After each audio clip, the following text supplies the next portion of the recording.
Amen. Je vous salue au nom de Jésus-Christ. Tu vas m'aider aussi à saluer celui qui est à côté de toi. Peut-être depuis qu'il est entré, tu n'as pas eu le temps de lui dire bonjour. Et dis-lui, sois la bienvenue dans la présence de ton Père. Alléluia. Amen. Je dis merci à mon Dieu pour sa grâce qu'il a manifestée à moi et toute ma famille. Et pour le souffle de vie qu'il nous a donné, sans lesquels peut-être je ne pouvais pas me tenir devant vous. Alors je suis reconnaissant devant mon Dieu et je dis merci. Je dis encore merci à mon Père, les visionnaires, l'ange de cette église, le pasteur prophète Daniel Kibale, pour la marque de confiance qu'il a envers moi. J'ai toujours dit chaque fois que cette chair que vous voyez, on ne la donne pas à n'importe qui. Alléluia. Alors je dis merci à lui. Je dis merci à tous les serviteurs de Dieu, Papa Mardoché, Docteur Miché et tous les serviteurs pour l'œuvre qu'ils sont en train de battre jour et nuit pour que cette grande œuvre puisse aller de l'avant. Vraiment que Dieu vous bénisse. Je dis encore merci à vous qui êtes là. Que Dieu vous bénisse abondamment. C'est grâce à vous que nous allons partager la parole de Dieu. Nous n'avons pas eu le ministère de Jean-Baptiste d'aller prêcher dans les déserts. Non plus. Mais Jésus-Christ nous a dit, allez faites de toutes les nations mes disciples. C'est à cause de vous que nous allons partager la parole de Dieu. Que Dieu vous bénisse abondamment. Nous sommes toujours dans notre grande thématique qui est intitulée la prière. Bien-aimé dans le Seigneur, c'est un grand thème. S'il faut décortiquer ce thème, nous allons prendre même toute une année en train de parler toujours à ce qui concerne la prière. Bien-aimé dans le Seigneur, il ne faut pas négliger la prière. Tout ce que nous allons chercher, nous allons les trouver, c'est dans la prière. Rien ne peut arriver dans notre vie. Rien ne peut arriver dans notre vie. Ou en d'autres termes, nous n'allons pas recevoir quelque chose de la part du Seigneur sans toutefois demander. C'est pourquoi il y a le serviteur de Dieu qui ont défilé du haut de la chair en train de nous parler à ce qui concerne la prière. Et nous avons compris, et moi aussi ce matin, je vais aussi ajouter un petit rien sur ce que les serviteurs de Dieu ont déjà parlé.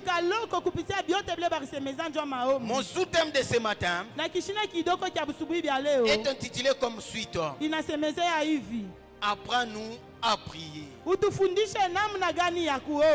Apprends-nous à prier. Là nous sommes dans le livre de Matthieu, chapitre 6, verset 1 à 18. Celui qui est prêt qui va nous aider avec la lecture. Matthieu 6, le verset 18. Chapitre 6, 1 à 18. Matthieu 6, 1 à 18. Nous lisons au nom de Jésus. Amen. Prenez garde de ne pas accomplir devant les hommes pour vous faire remarquer par eux ce que vous faites pour obéir à Dieu, sinon vous n'aurez pas de récompense de votre Père céleste. Si donc tu donnes quelque chose aux pauvres, ne l'éclaronne pas partout. Ce sont les hypocrites qui agissent ainsi dans les synagogues et dans les rues pour que les autres chantent leurs louanges. Vraiment, je vous l'assure, leur récompense, ils l'ont d'or est déjà reçu. Quant à toi, si tu veux donner quelque chose aux pauvres, que ta main gauche ne sache pas que fais ta main droite. Que ton aumône se fasse ainsi en secret. Et ton Père qui voit dans le secret te les rendra. Quand vous priez, n'imitez pas ces hypocrites qui aiment à faire leurs prières debout dans les synagogues et à l'angle de rue. Ils tiennent à être remarqués pour tout le monde. Vraiment, je vous l'assure, leur récompense, ils l'ont d'or est déjà reçue.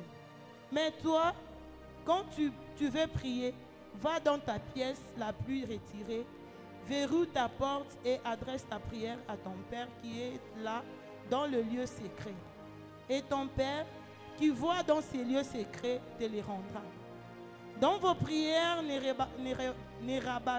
rabâchez pas de tas de paroles à la manière de païens.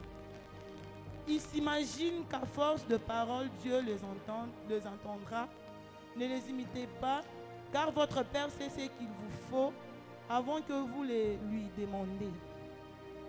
Notre Père, toi qui es dans les cieux, que ton nom reconnu par Dieu, que ton règne vienne, que ta volonté soit faite, et tout cela sur la terre comme au ciel. Donne-nous aujourd'hui le pain dont nous avons besoin. Pardonne-nous nos torts envers toi, comme nous pardonnons nous-mêmes. Le tort des autres envers nous, garde-nous de céder à la tentation et surtout délivre-nous du diable. Car à toi appartiennent le règne, la puissance et la gloire à jamais. En effet, si vous pardonnez aux autres, Amen. Amen. Amen. Nous acclamons pour la lecture de la parole de Dieu.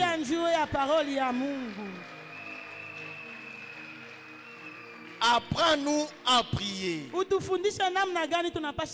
Ici nous voyons les disciples qui se sont approchés de Jésus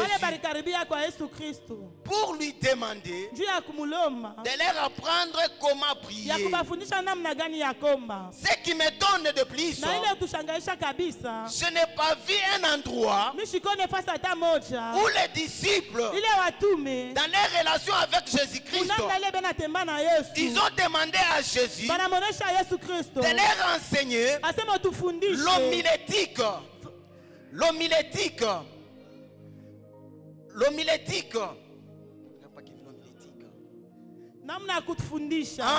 Comment prêcher, comment enseigner, comment évangéliser. Non,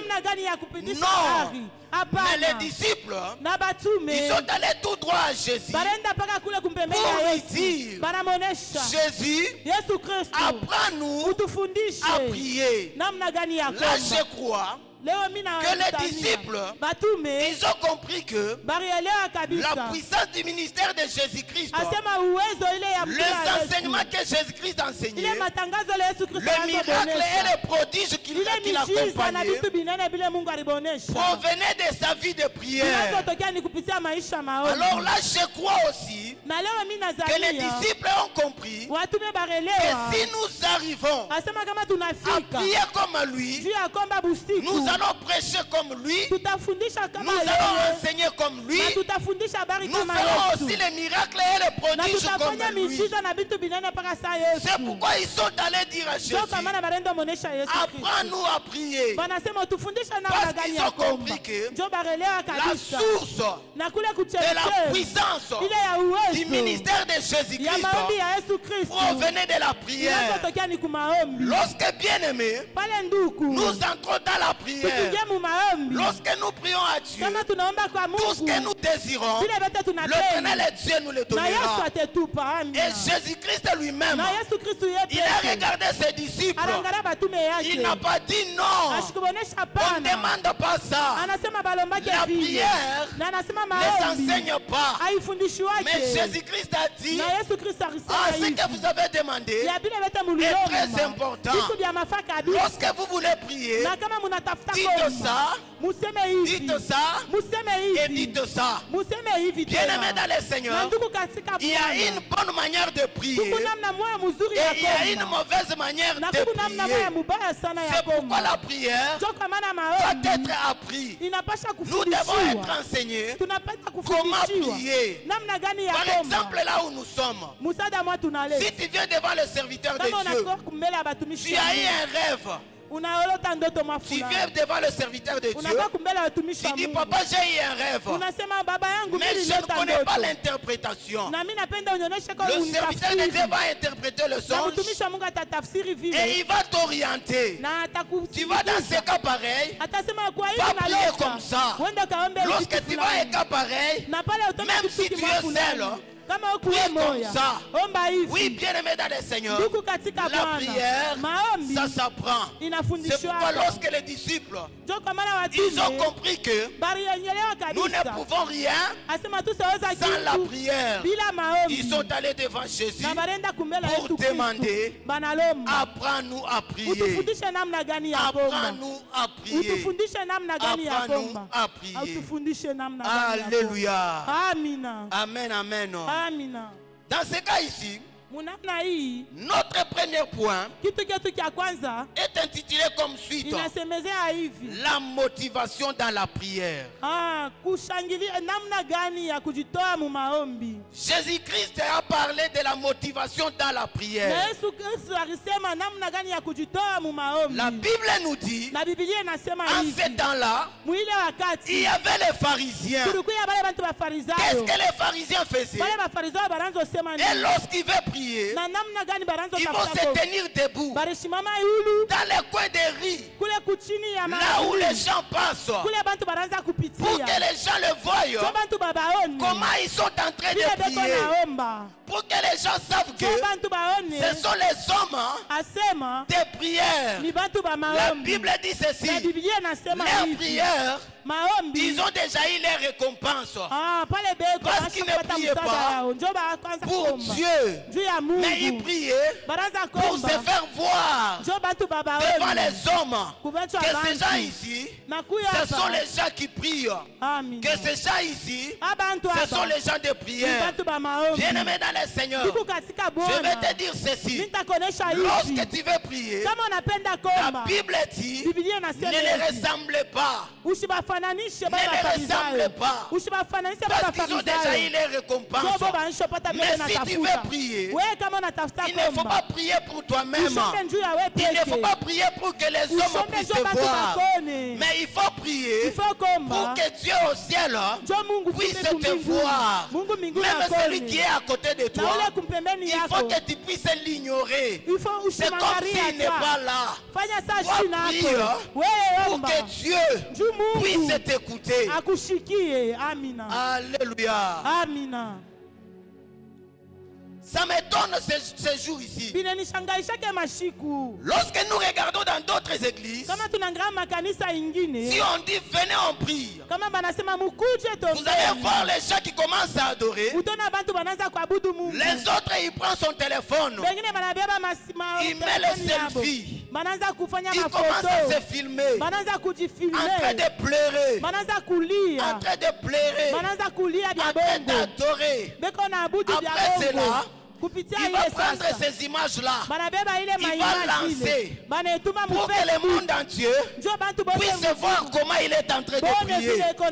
Bien-aimé dans le Seigneur, il ne faut pas les ressembler. Et ne prie pas pour que Dieu puisse le voir, mais il prie pour que les hommes puissent le voir, pour que les gens disent que celui-là c'est un homme de prière, celui-là c'est une femme de prière.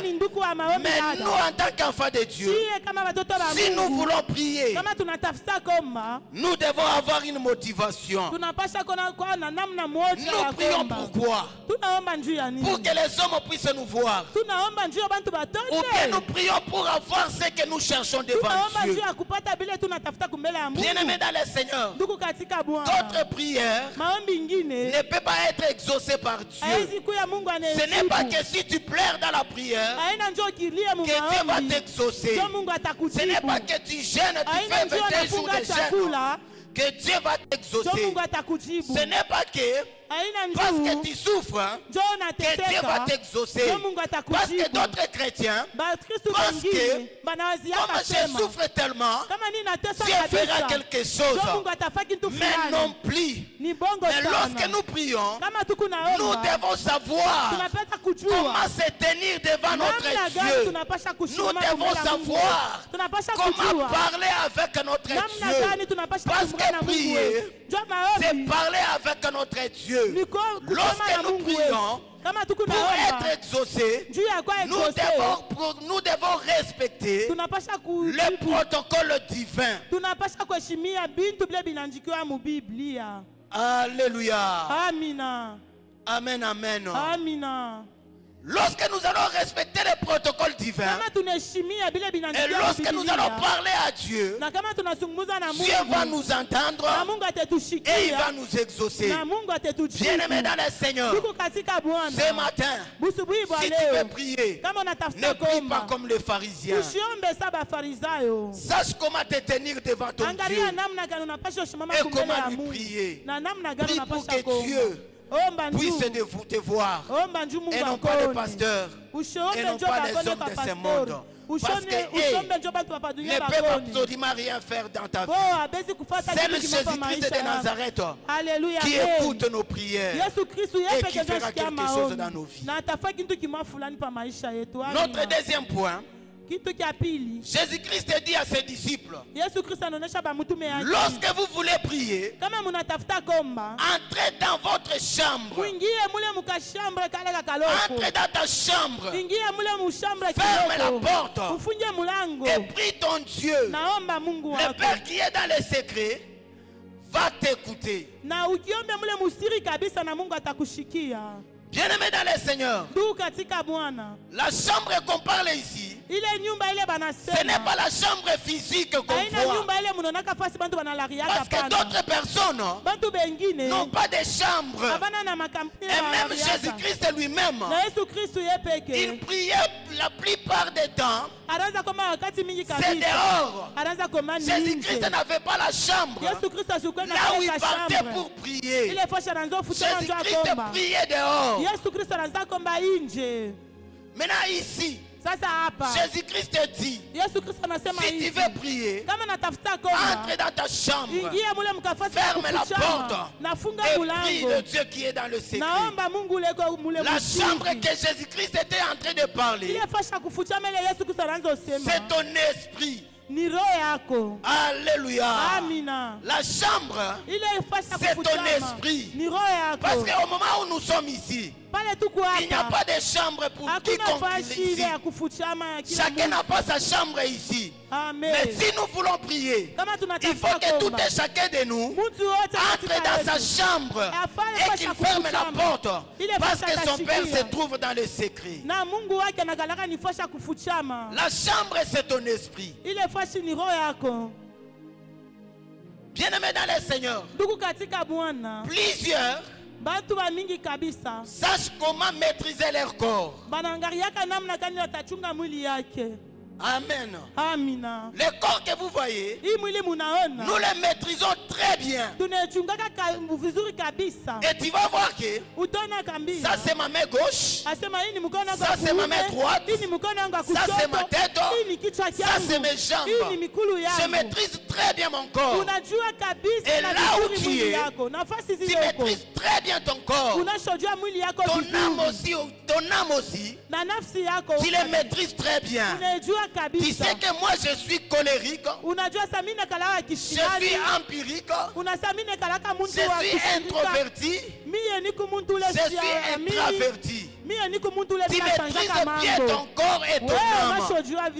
Mais à ce qui concerne l'esprit, qui est le lien puissant, qui est la partie la plus importante, qui est notre lien très saint, là où habite le Saint-Esprit, c'est peu de chrétiens qui le maîtrisent.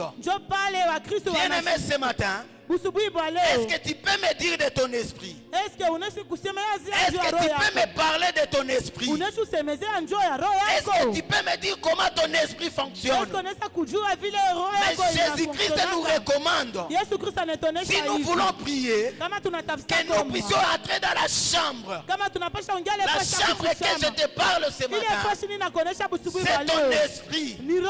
Mais ce matin, je vais t'aider comment connaître ton esprit. La Bible dit ceci: ceux qui parlent en langue vont témoigner ce que je voulais dire. Lorsque tu parles en langue, lorsque tu pries en langue, là tu parles avec ton esprit. Parce que la Bible nous dit, si nous prions avec notre intelligence, c'est notre âme qui s'exprime, c'est notre âme qui se manifeste.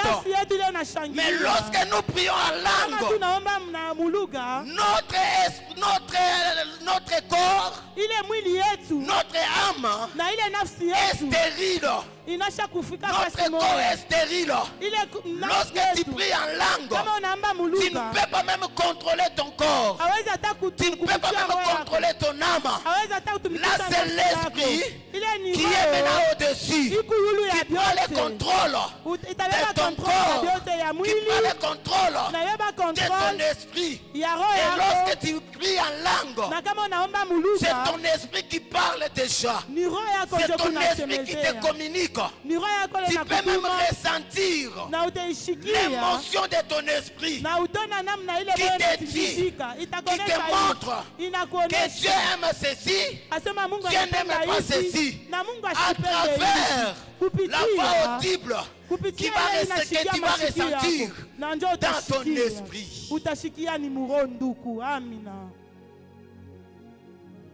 Bien-aimés dans le Seigneur, nous devons apprendre comment prier en langue. Lorsque tu pries en langue, même le diable, c'est compliqué qu'il puisse voler ce que tu es en train de prier. Lorsque tu pries en langue, tu ne peux pas voir que quelqu'un est en train de me voir. Parce que là, c'est ton esprit qui est en train de s'exprimer. Bien-aimés dans le Seigneur, à partir de ce matin, cherche comment prier en esprit. Cherche comment parler avec ton esprit. Cherche comment connaître ton esprit. Lorsque tu vas prier en langue, bien-aimé dans le Seigneur, tu es en contact direct avec ton Père. La chambre, c'est ton esprit. Il faut que tu puisses maîtriser ton esprit. C'est pourquoi, si nous lisons dans Jean, chapitre 4, versets 20 à 23, la Bible nous dit ceci: en ce temps-là, Jésus-Christ s'est retrouvé devant le puits de Jacob. Il était en face de la femme samaritaine. La femme samaritaine dit à Jésus: nos pères ont adoré sur cette montagne. Sur cette montagne. Mais vous les Juifs, vous êtes en train de nous dire que le lieu où il faut adorer, c'est à Jérusalem. Jésus a pris la parole et dit à la femme samaritaine: femme, écoute-moi. L'heure vient où ce ne sera pas ni sur cette montagne, ni à Jérusalem, que vous adorerez le Père. Mais l'heure vient où elle est déjà venue, où les vrais adorateurs adoreront le Père en esprit et en vérité. Qu'est-ce que Jésus voulait dire à la femme samaritaine? Que ce n'est pas ni à Jérusalem, ni sur cette montagne Mais tu dois savoir prier avec ta chambre, qui est ton esprit. Parce que je ne peux pas marcher avec ma chambre à coucher partout. Mais je ne peux pas marcher avec la chambre qui est à l'intérieur de moi, qui est mon esprit. Partout où je vais me retrouver, je vais prier mon Père. Peut-être tu peux te retrouver au travail, en train de travailler, mais ton esprit à l'intérieur est en train de bouillonner, est en train de prier. Tu peux te retrouver au marché en train de vendre, mais ton esprit à l'intérieur est en train de bouillonner, est en train de parler. Nous devons savoir prier en esprit et en langue. C'est ça la chambre à coucher. C'est là où se trouve. C'est là où se trouve ton Père, dans les secrets. Amen, amen. Notre troisième point. Jésus a parlé de l'humilité. Alléluia. L'humilité dans la prière. Jésus dit encore, ne faites pas de longues prières pour être vu des hommes. Mais si tu pries, sois humble. Amen, amen. Le pharisien n'était pas humble. Ils étaient les orgueilleux. Ils se feraient voir des hommes. Comment ils sont les saints? Lorsqu'il se tient devant les hommes, il veut se faire voir qu'ils sont au-dessus des hommes. Mais Jésus-Christ nous dit, si nous voulons prier, soyons humbles. Et pour être humble, il faut être brisé. Amen, amen. Pour être humble, il faut être brisé. Si tu n'es pas brisé, tu ne peux pas faire une prière qui est efficace. Pour que tu arrives à prier efficacement, il faut que tu sois humble. Tu vas chercher la révélation qui te dit que toi tu n'es rien devant Dieu. Oui, bien-aimé dans le Seigneur, laisse-moi te dire la vérité. Tel que nous sommes ici, nous ne sommes rien devant Dieu. Notre valeur, provient que de l'Éternel. Si tu es orgueilleux, tu ne peux pas prier efficacement. Mais ce matin, Jésus-Christ te demande d'être humble. Et si tu es humble, tu vas prier efficacement. Ce sont les hommes qui se croient être petits devant leurs yeux, qui arrive à prier efficacement. Alléluia. Alléluia. Si tu es humble, tu vas prier efficacement. Ne te va pas que tu es grand devant Dieu, ni devant les hommes. Mais regarde-toi comme étant un petit rien devant Dieu et devant les hommes. Et cherche à ce que le Saint-Esprit puisse te briser. Et lorsque tu seras brisé, bien-aimé dans le Seigneur, et lorsque tu parleras devant ton Père, il y a le parfum. Il y a le parfum qui sortira de ton esprit, qui va aller jusqu'à ton Père pour qu'il puisse agréer ta prière. Alléluia. Et la Bible nous dit ceci, que notre Dieu résiste aux orgueilleux, mais il fait grâce aux humbles. Bien-aimé dans le Seigneur, Soyons humbles. Soyons humbles devant Dieu, devant les hommes, devant tout le monde. Soyons humbles. Lorsque nous serons humbles, et notre prière aura d'efficacité devant notre Dieu. Alléluia. Amen, amen. Est-ce que tu peux acclamer pour notre Dieu?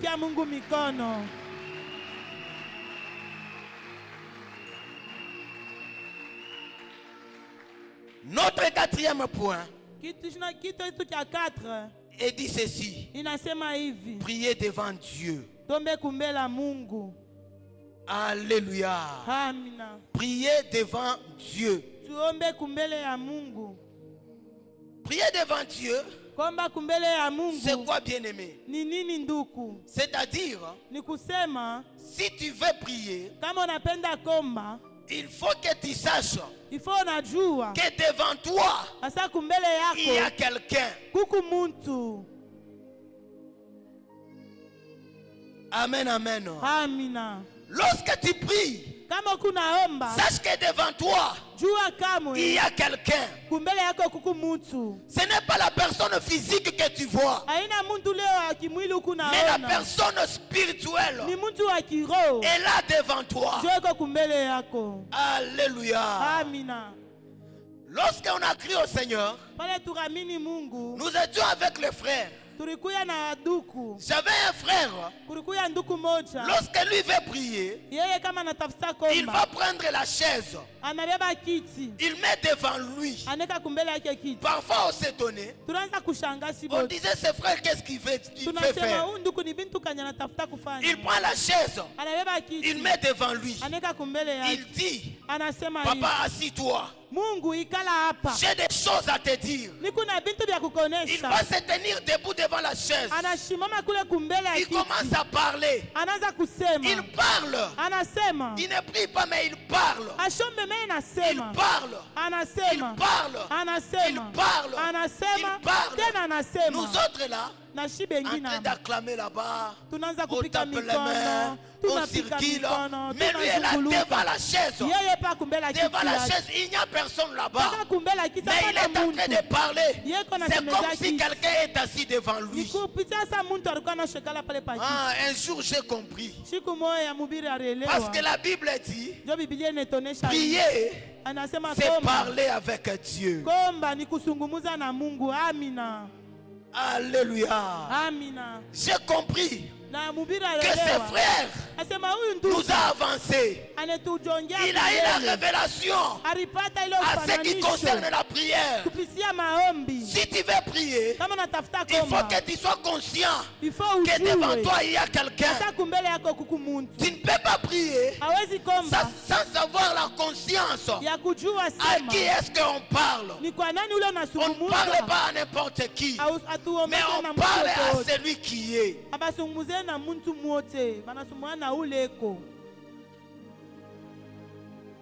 La conscience.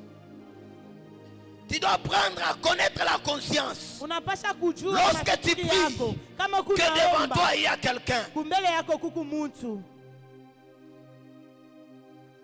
Si seulement tu n'as pas cette conscience, tu vas prier pour prier. Mais si tu veux prier, il ne faut pas prier pour prier.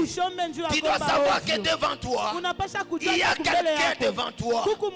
Lorsque tu parles, il écoute. Même si tu ne le vois pas, il est là. Même si tu ne le sens pas, mais il est là. Même si tu ne le vois pas, mais sache qu'il est là. Dans le secret, il est là. Tout ce que tu dis, il t'écoute.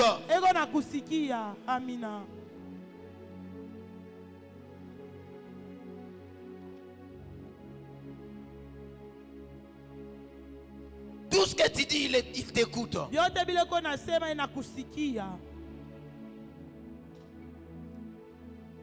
La conscience. Prier devant Dieu. Tu dois parler avec lui. Tu dois avoir la conscience que lorsque je prie devant moi, il y a quelqu'un qui va écouter ce que je vais lui dire. Crois-tu que Dieu existe? Est-ce qu'on elewa ke Mungu anakalaka ko? Crois-tu que Dieu est dans ta chambre? Unaelewa ke Mungu eko mufasili yako akufuchama? Crois-tu que Dieu est là lorsque tu parles, il t'écoute?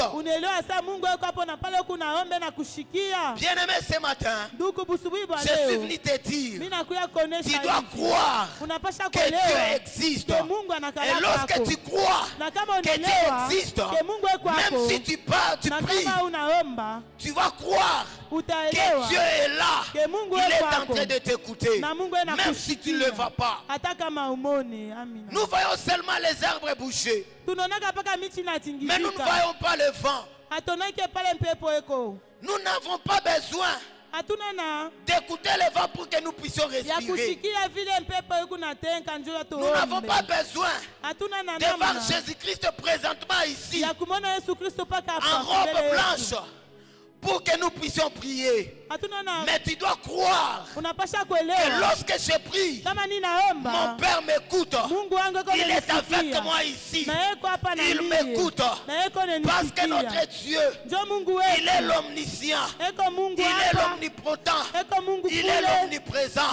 Lorsque tu parles, bien-aimé, il t'écoute. Crois seulement que ce que je lui dis, le Seigneur Dieu est en train de m'écouter. Ne regarde pas à gauche, à droite, mais crois seulement que Dieu t'écoute.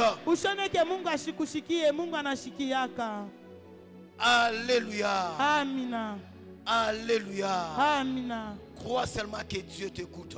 Il est là dans ta chambre, dans les secrets. C'est là où se trouve ton Père. Tu dois avoir la conscience que Dieu existe. Lorsque tu pries, qu'il est devant toi. Notre cinquième point. Jésus-Christ dit, évitez les vaines paroles. Évitez les vaines paroles. Amen, amen. Le vaine parole. Bien-aimé dans le Seigneur, qu'est-ce que les vaines paroles? Les vaines paroles, ce sont les paroles qui n'ont pas de foi. Amen, amen. Le vaine parole, ce sont les paroles qui n'ont pas de foi. Les paroles répétitives. Seigneur, Seigneur, Seigneur. Agis, agis, agis. Si tu pries 1000 fois, agis, agis, agis, agis, agis. Si tu arrives à 1000e fois, c'est là que Dieu va s'élever. Non plus. Mais Jésus-Christ dit, lorsque vous priez, ne multipliez pas les vaines paroles. Ce sont les paroles qui n'ont pas de foi. Comment est-ce que nous devons reconnaître que ce que nous disons, ce sont des vaines paroles? Croyez-moi, bien-aimés dans le Seigneur, il y a d'autres chrétiens, lorsqu'ils prient, ils oublient même les paroles qu'il est en train de parler. Il oublie ce qu'il est en train de dire à son Père. Il oublie. Je suis venu te révéler une chose. Si tu pries et que tu oublies ce que tu dis, sache que les paroles que tu dis, ce sont les paroles qui sont vaines, qui ne sont pas importantes devant Dieu.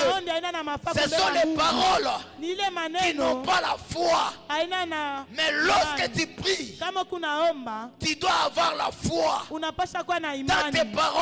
Tes paroles doivent être accompagnées avec la foi. Et lorsque tu pries avec la foi, bien-aimé dans le Seigneur, ta prière est efficace devant Dieu.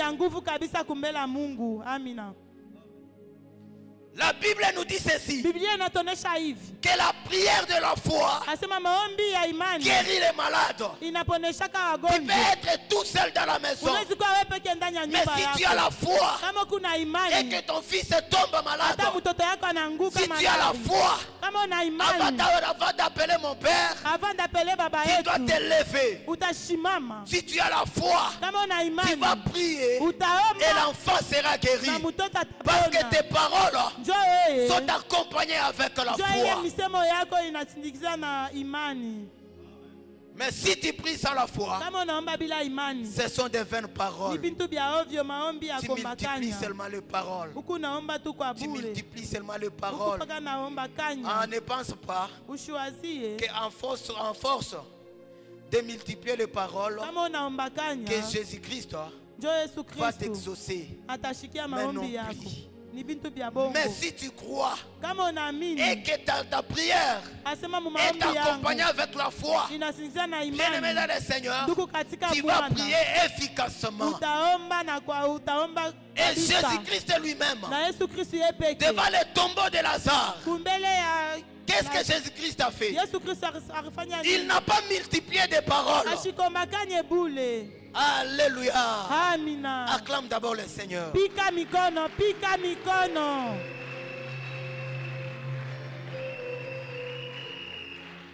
Ce jour-là, Jésus-Christ s'est retrouvé devant le plus grand problème de l'homme. Quel est le plus grand problème de l'homme? C'est la mort. C'est la mort qui est le plus grand problème de l'homme. Mais Jésus-Christ s'est retrouvé devant le plus grand problème de l'homme. Il n'avait pas besoin de multiplier les paroles. Il a dit seulement: Lazare sort. La foi. Jésus-Christ avait la foi. Avant même de parler, il a commencé d'abord à rendre grâce à Dieu devant le plus grand problème de l'homme. Si la mort arrive, parfois nous les hommes, nous arrivons même à nous perdre, parce que c'est ça le plus grand problème que nous avons. Mais Jésus-Christ, devant ce problème, il n'a pas multiplié les paroles. Il a dit seulement: Lazare sort. Et Lazare était sorti. La foi.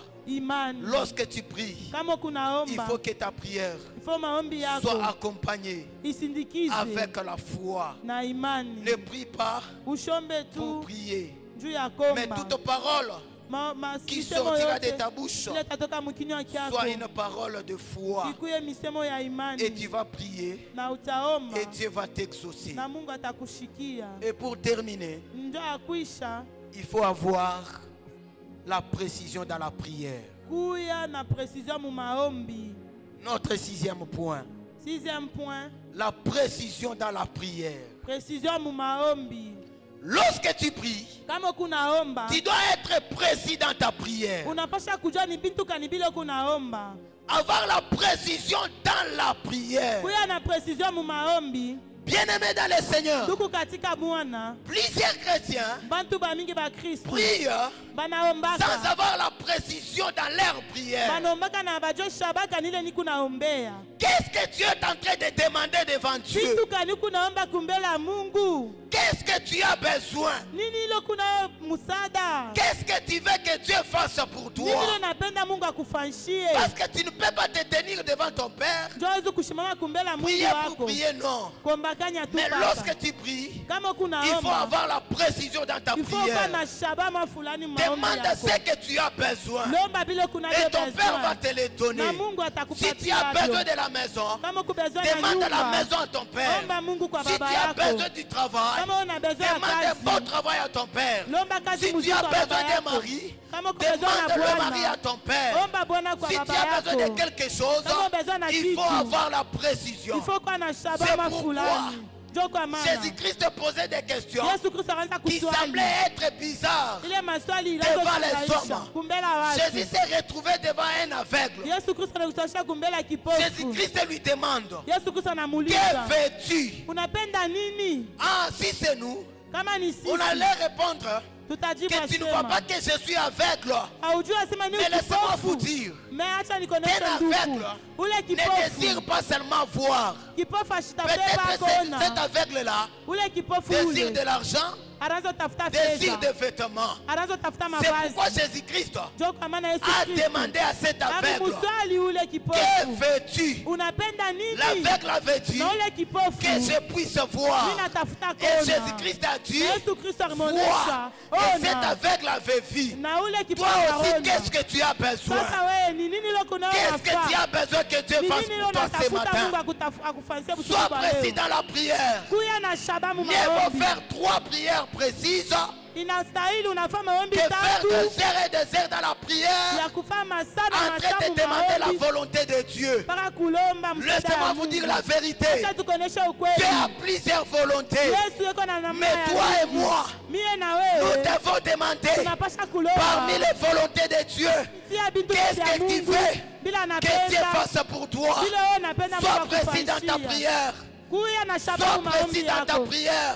Sois précis dans ta prière. Demande ce que tu veux.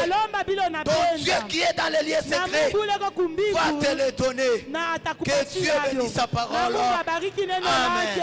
Amen.